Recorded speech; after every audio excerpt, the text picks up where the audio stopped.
two, one, two, three.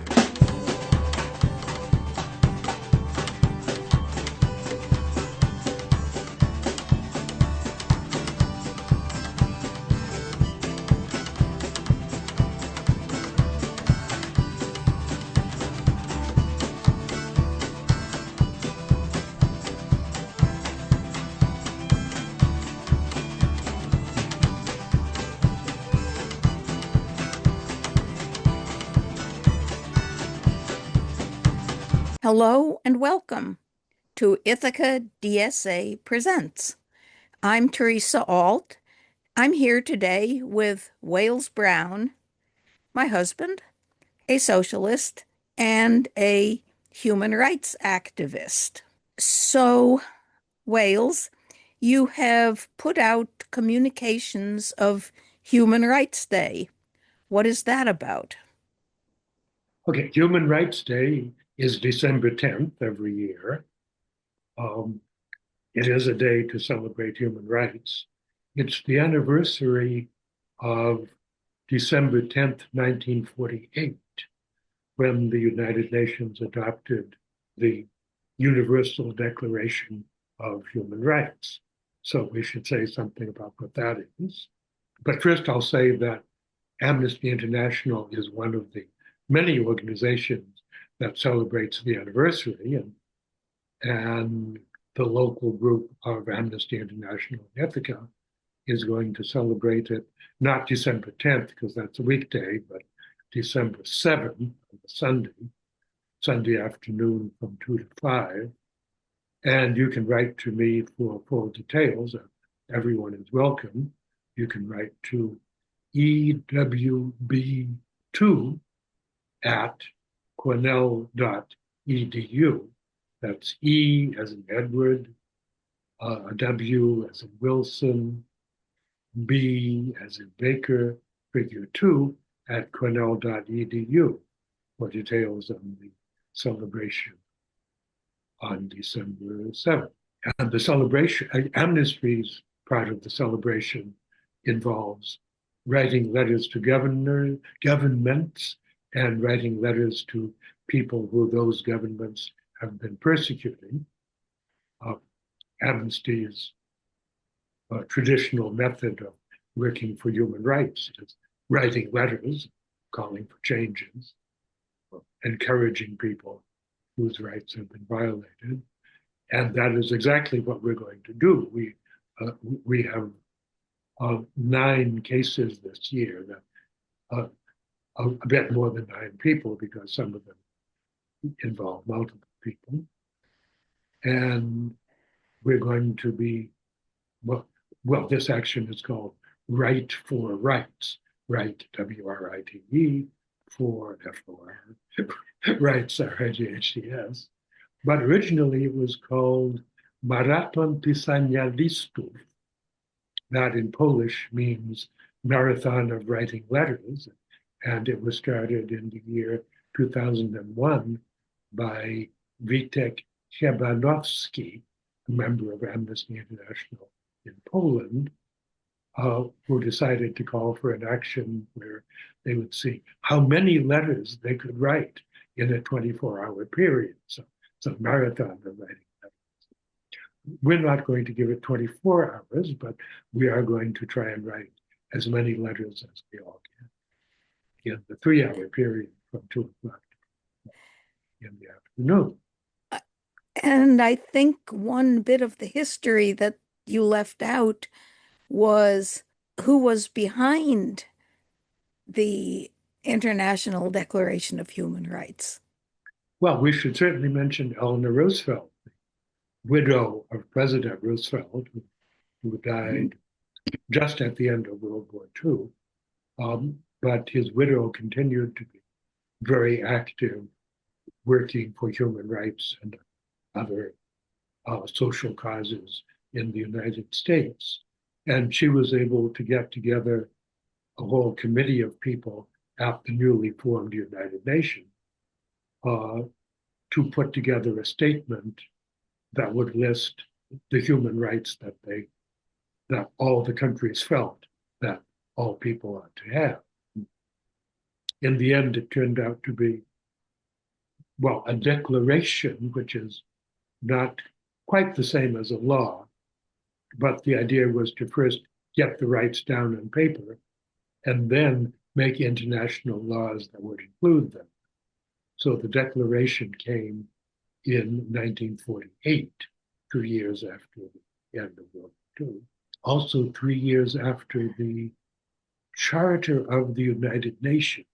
Now, the Charter mostly was about how countries ought to behave and what rights countries ought to have. The Universal Declaration was still about countries, but still about, but this time about the rights all individuals ought to have. It came at the same time as the Genocide Convention, which said no groups of people ought to be exterminated or hampered in their enjoyment of rights. And that was a very hot topic at the end of World War II, because as Nazi Germany tried to get rid of more than one group of people, the Jews in Europe definitely, but also the Gypsies or Roma in Europe, and the homosexuals, and the communists. So the idea was, the idea for the Genocide Convention was to make a special law against trying to get rid of groups of people. The idea behind the Universal Declaration of Human Rights was to talk about rights that all individuals have to have. And it's got 30 articles, a listing of approximately 30, actually more, rights that everyone ought to have. So, an American Eleanor Roosevelt had a lot to do with the beginning, the origin of the Universal Declaration of Human Rights. She certainly did, but she got together an international Yes. group of people Oh, yeah. at the United Nations. But I wanted to ask next, does the United States support all the rights in the Universal Declaration of Human Rights? Well, depends what you mean by support. Certainly, the United States voted in favor of the Declaration when it was brought up at the United Nations in 1948. And there are some of the rights that we can say, yeah, the United Nations, the United States watches out for that, observes it. Some where we can't quite say that. And I can give you some examples. There's one that Article 2, I can read part of it. It starts out, everyone is entitled to all the rights and freedoms set forth in this declaration without distinction of any kind, such as race, color, sex, language, religion, political or other opinion, national or social origin, property, birth, or other status. Now, when you have some brief words like that, it may take a lawyer to figure out just what they mean. Say, and what says without distinction of any kind, such as race. Okay, what does race mean? Well, maybe it means white and black. And so maybe that sentence means you shouldn't give whites preference over blacks or blacks preference over whites. But maybe there are more races than that, like brown people, yellow people, so-called redskins, we used to say about American Indians. And none of them should get special treatment or special bad treatment. Next comes color, and that may be the same as race or not. Next comes sex, and some people may mean, well, men versus women shouldn't give more rights to men or more rights to women, though in practice that does seem to happen. Or maybe it means any kind of sexual identity that people want to claim. And so somebody wants to say, well, I'm not exactly 100% man and not exactly 100% women. Does that mean that that person shouldn't have 100% of the rights? And in college, in high school and college sports, in some states, it really does mean that. If you claim to be a man and can prove it, you get to compete in sports. If you claim to be a woman and can prove it, you get to compete in sports. And if you claim not to be, then they shall be out as false. Then comes language. Well, should you have more rights or less rights because of the language that you speak? And is there a hidden premise that you only get to speak one language? Ja ne znam, ja govorim više nego jedan jezik i ne bih želio da mi neko uskrati neka prava zbog toga. So if I can speak more than one language, do I get to have more rights or less in the way of rights? Religion, well, should all religions have the same rights? I would think so, but if you look around the United States, it seems that Christians and Jews get some preference, and maybe Buddhists and Shinto devotees wouldn't get those same rights.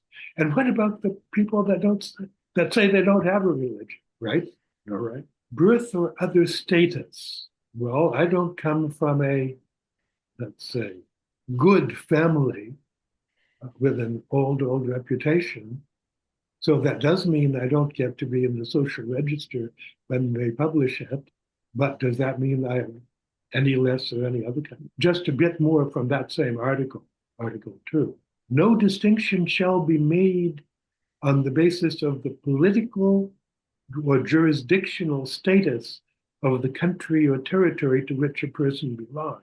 And that definitely doesn't work in the United States. Because look at Puerto Rico. If you're from Puerto Rico, well, yes, you get to be a citizen, but no, as long as you're there, you don't get to vote for president. And do you get to run your own territory? In part, yeah, you can vote for your governor, but in part, no, because the US federal government imposes a financial control board that says how the financial affairs of Puerto Rico have to be run. And it's certainly worse to be under that board than to be in the state of New York that doesn't have a federal board. I mean, so that's the kind of thing we mean. And I can cite some more articles. One especially I want to mention, Article 4, short and sweet. No one shall be held in slavery or servitude. Slavery and the slave trade shall be prohibited in all their forms. Does the United States live up to that? Well, it certainly did prohibit the slave trade. You can't buy and sell slaves. Slavery in all its forms. Well, there's an amendment to the federal constitution that was adopted shortly after the Civil War, back in the 1860s. And it says no slavery or servitude except as punishment for a crime. And that's still in force. And if you live in, say, Georgia or Alabama, and you're put in prison for a crime, they can decide to send you out on the chain gang. Remember the chain gang? There's a song that says, trunk, trunk, that's the sound of the men working on the chain gang. And those states can still send you out to break up stone for building roads, and you don't have any say in them. So our country doesn't totally live up to Article 4. In part, yes. There's an article that says no one shall be subjected to torture. And then there are some people detained in Iraq by American forces that were subjected to torture.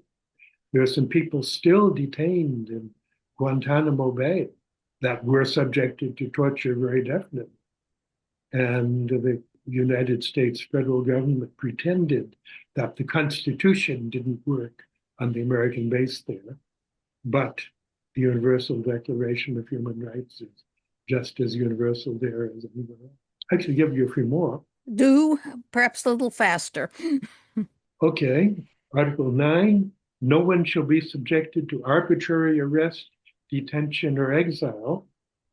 And the federal government is violating that by arresting people who have the legal right to be here in this country, and subjecting them to arbitrary arrest and arbitrary detention and arbitrary exile. And I think that's often been found to be on account of the color of their skin, which is also illegal under. It is, a but violation. they've arrested some white-looking people as well. Article 14, everyone has the right to seek and enjoy in other countries asylum from persecution. So what that means is somebody who's been persecuted in some random country, maybe Kazakhstan, maybe, let's say, Papua New Guinea, has the right to come to the United States and say, I need protection, please give me protection. And that should mean the United States says, well, yeah, you can stay here and we'll look into the case and see if you'll get protection. But in practice, what that means is somebody shows up at the border between Mexico and the US, maybe not a Mexican, maybe it's from some totally different country, and says, I need protection. And there's a legal process to see if that person does. But instead, what the United States authorities have been doing is shoving the person back into Mexico. No, you don't get to even ask for protection. Or say the one about owning property says everyone has the right to own property. And that mostly works in the United States. If you're a corporation, it certainly does. You get to own property. If you're an individual, yeah, you get to have property, but there are cases where they take it away from you. One of them is if there's a drug bust and the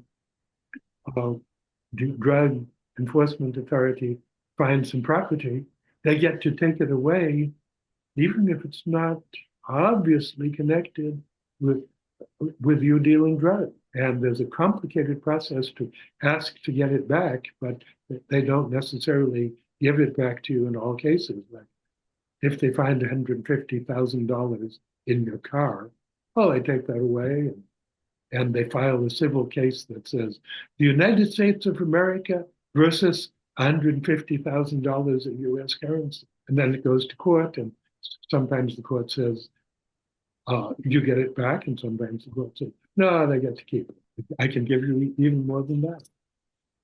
But I guess I want to say, are these prohibitions part of international law?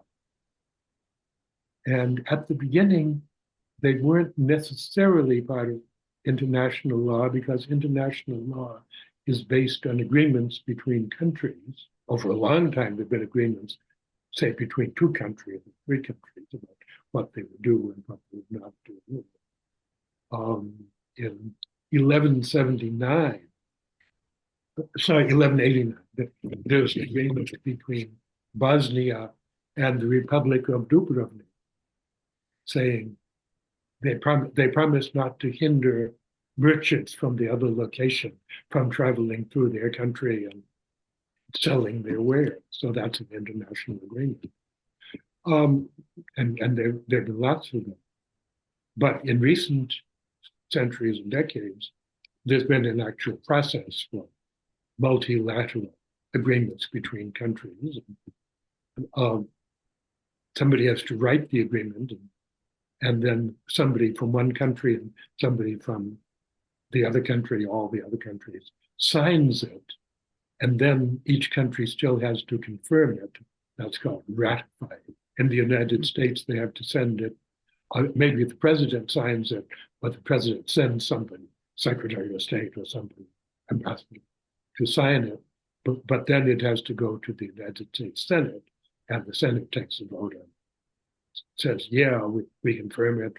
No, we don't confirm it. And even then, say it's been ratified, the United States can still add its own statement at the end of the text saying, yeah, we ratified this, but we don't agree with Section 8. Say Section 8 says you can't take people into the army under the age of 18. There is an agreement. And the United States says, well, yeah, but we want to take people into the army age 17.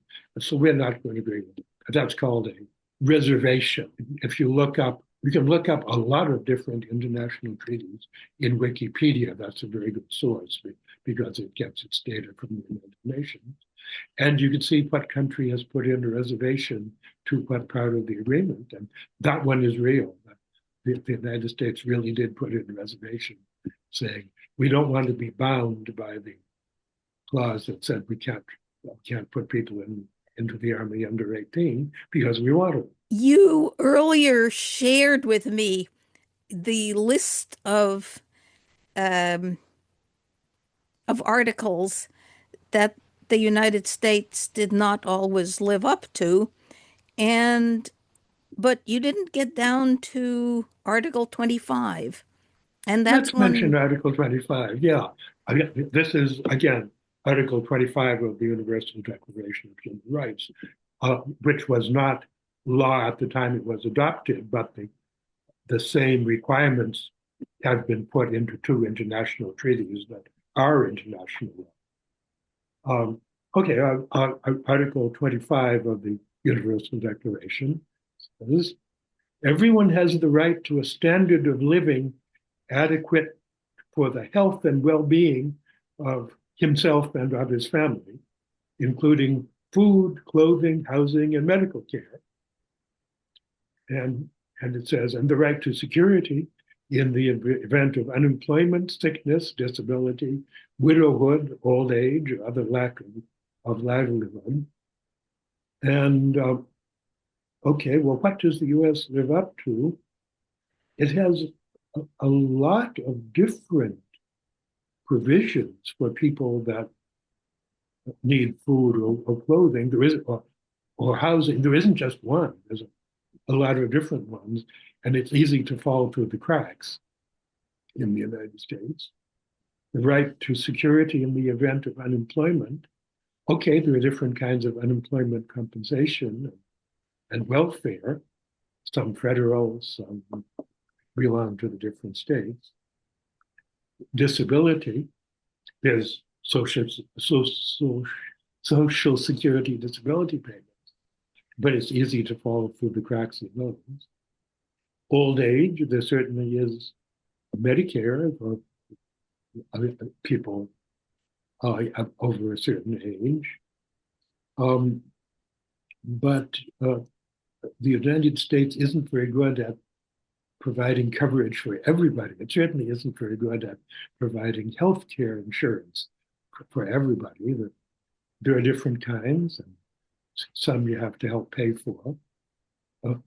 For some, the premiums are just about to go way, way up unless the United States Congress does something quickly. You were asking me about water, and there's one interpretation that says where the clause mentions food, it implicitly includes water also. And somebody might argue about that. You get the right to bottled water. Does that come under food? Well, maybe it does. Do you get the right to have enough water to take a shower? Well, that probably doesn't come under food. Maybe it comes under housing. So as you see, once again, lawyers are going to have to be called in to figure out how to interpret these words. But standard of living, ideally, everyone should have enough money to have a standard of living. That's adequate. And in practice, some people get help. Some people get that because they have a lot of money. And some people get help with that. And some people ought to get help with that, but they don't. Yeah, I have often thought that the failure to provide universal medical care is probably one of the biggest failures of the United States. Especially when And you compare it to other yeah, so-called other advanced or rich industrial countries. countries. Yeah. And it would be so easy for the whole country to adopt what Bernie Sanders refers to as improved Medicare for all, Yeah. If or there's Medicare for some people, old people, yeah, partly for disabled people, then why not give the same yeah. thing to everybody? But it's even for old people, it's not complete coverage. Right. And again, you get into having to get Yeah. Medigap, and that depends on your money and all that. And it's very tricky. It's not very good to be a doctor under the present Medicare system because you want to charge a fee for the service you gave to your patient, and Medicare says you can't charge that fee, you have to charge a much lower fee, and then we'll pay you part of that. For that matter, this New York State could take matters in its own hands and pass the New York Health Act, and that would bring New York State into compliance even when the rest of the country isn't. Yeah, and yeah, individual states could indeed pass their own health insurance laws. I understand California is better off than most, and maybe we should follow the lead of California. And Alaska is pretty good at providing a standard of living because they have a lot of money from royalties, and maybe we should follow the lead of Alaska. Well, thank you, Wayles Browne, for telling us about the Universal Declaration of Human Rights and the honoring of Human Rights Day with some activism in this community. And a reminder, you can find out what the Amnesty International group is doing, not on December 10th, the day itself, but on December 7th, by writing to me, email to ewb2 at cornell.edu, ewb2 at cornell.edu for Amnesty International.